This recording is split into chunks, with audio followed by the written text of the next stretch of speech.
Hello friends, welcome to my YouTube channel penal education. આજે આપણે ધોરણ 10 નું ચેપ્ટર 1 સ્વાધ્યાય 1.1 નો ક્વેશ્ચન નંબર 6 અને 7 કરવાના છે। અત્યાર સુધી આપણે ક્વેશ્ચન નંબર 1 થી 5 પતાવી દીધું અને આજે આપણું સ્વાધ્યાય 1.1 પણ અહીંયા પૂરું થશે। તો ચલો સ્ટાર્ટ કરીએ ક્વેશ્ચન નંબર 6। હવે અહીંયા જો શું કીધું છે કે સમજાવો 7 * 11 * 13 + 13 અને 7 * 6 * 5 * 4 * 3 * 2 * 1 + 5 તો એ શા માટે વિભાજ્ય સંખ્યાઓ છે? અહીંયા આપણને એવું કીધું છે ખબર છે કે વિભાજ્ય છે આ સંખ્યાઓ, પણ કેમ વિભાજ્ય સંખ્યા છે? તો સ્ટાર્ટ કરીએ। જો પહેલા આ આપ્યું છે તો અહીંયા સ્ટાર્ટ કરો। ચલો 7 * 11 * 13 + 13।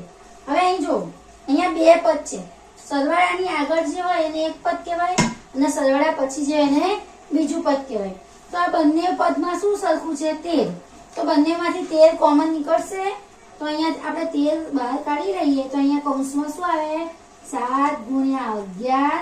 અહીંયા કશું નહીં એટલે ગુણ્યા 1 લખો તોય ચાલે, ના લખો તો બી ચાલે, અને અહીંયા વત્તા પણ અહીંયા 13 કાઢી લઈએ એટલે 1 આવે, બરાબર। હવે ફરી અહીંયા 13 હવે 7 * 11 કેટલા થાય? 11 * 7 = 77 વત્તા 1 એટલે અહીંયા શું આવ્યો જવાબ? 13 અને 77 વત્તા 1 એટલે 78।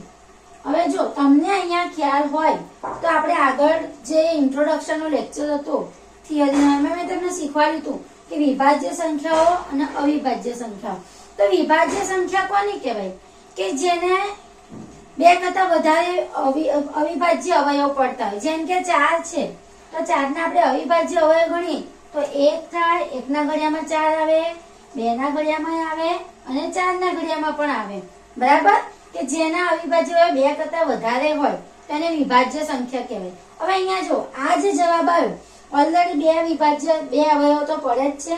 હવે 78 છે તો એને આપણે આ રીતે પણ લખી શકીએ, 39 નું 78 થાય તો 39 × 2, બરાબર। તો આ કેવી સંખ્યા થઈ? વિભાજ્ય સંખ્યા। આજે આપણે અહીં લખી શકીએ, આપણે લખાણ લખવાનું હોય તો અહીં આપણે લખી શકીએ કે અહીં 2 કરતા વધુ અવિભાજ્ય અવયવ હોવાથી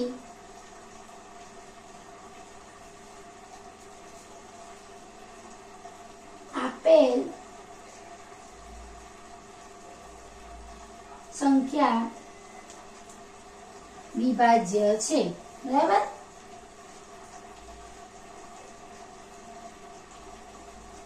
હવે બીજું અહીંયા જો સેમ એ જ રીતે 7 * 6 * 5 * 4 * 3 * 2 *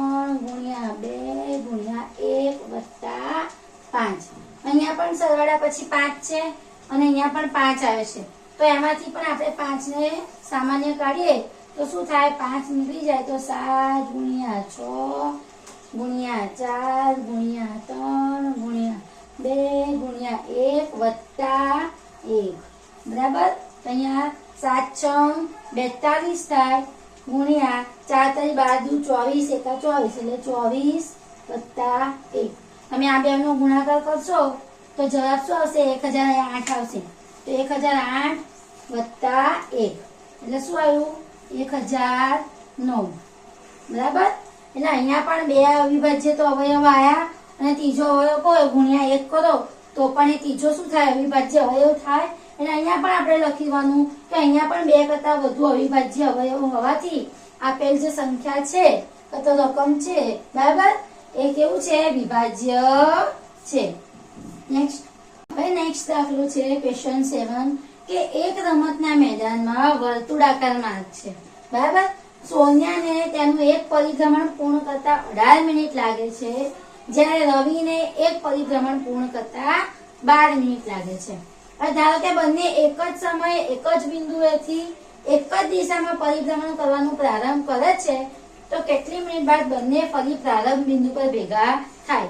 તમને આ જ્યારે જોશો ક્વેશ્ચન 7 ત્યારે જ એમ થશે બાપા કેટલો અઘરો દાખલો છે, સમજ નહીં આવે, પણ કઈ જ નહીં, એકદમ સહેલો છે અને એકદમ નાનો છે, ખાલી એની રકમ જ મોટી છે, બરાબર. હવે આપણે અહીં સમજીએ તો શું કીધું છે કે રમતના મેદાનમાં વર્તુળાકાર માર્ગ છે, એટલે કોઈ મેદાનમાં વર્તુળાકાર ગોળાકાર માર્ગ છે ધારો કે. હવે શું કીધું, સોનિયાને એક પરિભ્રમણ પૂર્ણ કરતા 18 મિનિટ, એટલે ધારો કે સોનિયા અહીંથી સ્ટાર્ટ કરે ચાલવાનું તો એક રાઉન્ડ મારતા એને કેટલી મિનિટ લાગે છે? 18 મિનિટ લાગે છે. કેટલી મિનિટ? 18. હવે જ્યારે રવિ છે એ પણ અહીંથી સ્ટાર્ટ કરે ચાલવાનું અને એને એક રાઉન્ડ પૂરું કરતા 12 મિનિટ લાગે છે. રવિને કેટલી મિનિટ લાગે છે? 12. હવે જો બંને એક સાથે એક જ સમયે એક જ દિશાએ એક જ જગ્યાએથી ચાલુ કરે સ્ટાર્ટ ચાલવાનું, બરાબર, તો બંને જણ અહીંયા ભેગા થાય, ક્યારે ભેગા થશે એ આપણે શોધવાનું છે, કેટલી મિનિટ બાદ. તો કશું જ કરવાનું નહીં, અહીંયા આપણે 18 અને 12 નું લસા શોધવાનું. શું કરવાનું? લસા. તો લસા શોધવા માટે આપણને ખબર છે કે 18 છે તો 18 ના અવિભાજ્ય અવયવ કયા થાય? એ બે કી સંખ્યા છે એટલે 2 9 18 અને 3 છે તો 3 તરી 9 3 એકા 3, બરાબર. એ જ રીતે 12 છે, 12 ના અવિભાજ્ય અવયવ શું થાય? તો આપણને ખબર છે 2 6 12, પછી 2 તરી 6 ને 3 એકા 3. તો અહીં 18 ના અવિભાજ્ય અવયવ શું આવ્યા? તો આપણે લખીએ 18 બરાબર 2 ગુણ્યા 3 ગુણ્યા 3, 2 ગુણ્યા 3 ગુણ્યા 3, એટલે આપણે લખી શકીએ 2 ગુણ્યા 3 નો વર્ગ. એ જ રીતે 12 ના અવિભાજ્ય અવયવ શું થાય? તો 12 બરાબર 2 ગુણ્યા 2 ગુણ્યા 3, 2 બે વખત છે એટલે શું કહેવાય? 2 નો વર્ગ ગુણ્યા 3. હવે આપણે લસાનું સૂત્ર ખબર હોય, તમને યાદ હોય કે કેવી રીતે શોધવાનું? તો લસા જો કોનો શોધવાનો છે? 18 અને 12 નો. તો લખવાનું 18 અને 12. લસામાં શું હતું કે બધાનો વારો એક વખત અને મોટામાં મોટી ઘાત. તો અહીંયા 2 છે અને અહીંયા પણ 2 છે એટલે 2 તો લખવાના, પણ એની મોટી ઘાત કેટલી છે? અહીંયા 1 છે ને 2 છે, તો શું આવે? 2 ની 2 ઘાત ગુણ્યા અહીંયા શું આવે? 3 અહીંયા પણ છે અને અહીંયા પણ છે તો 3 ની 2 ઘાત, બરાબર. એટલે 2 દુ 4 અને 3 તરી 9 એટલે 9 ચોક 36, એટલે શું આવે કે 36 મિનિટે બંને જણ 36 મિનિટ બાદ બંને ફરી પ્રારંભ બિંદુ પર ભેગા થાય. એટલે આપણે છેલ્લે લખી કાઢવાનું સેમ ટુ સેમ, અહીંથી જ લખવાનું કે બંને એક જ સમયે એક જ બિંદુએથી એક જ દિશામાં પરિભ્રમણ કરવાનું પ્રારંભ કરે છે તો કેટલી મિનિટ? કેટલીની જગ્યાએ શું લખી દેવાનું? 36 મિનિટ બાદ બંને ફરી પ્રારંભ બિંદુ પર ભેગા થાય, બરાબર. હવે અહીં જો આ તો આપણે દાખલાથી સમજ્યા, પણ તમારે ડાયરેક્ટ લોજિકલી સમજવું હોય તો તમે વિચારો કે 12 છે તો આ જ્યારે અહીંયા એક રાઉન્ડ પૂરું કરશે એટલે 12 મિનિટ થશે રવિને, પછી બીજું પૂરું કરશે એટલે 12 દુ 24 અને ત્રીજું પૂરું કરશે ત્યારે 36 મિનિટ થશે.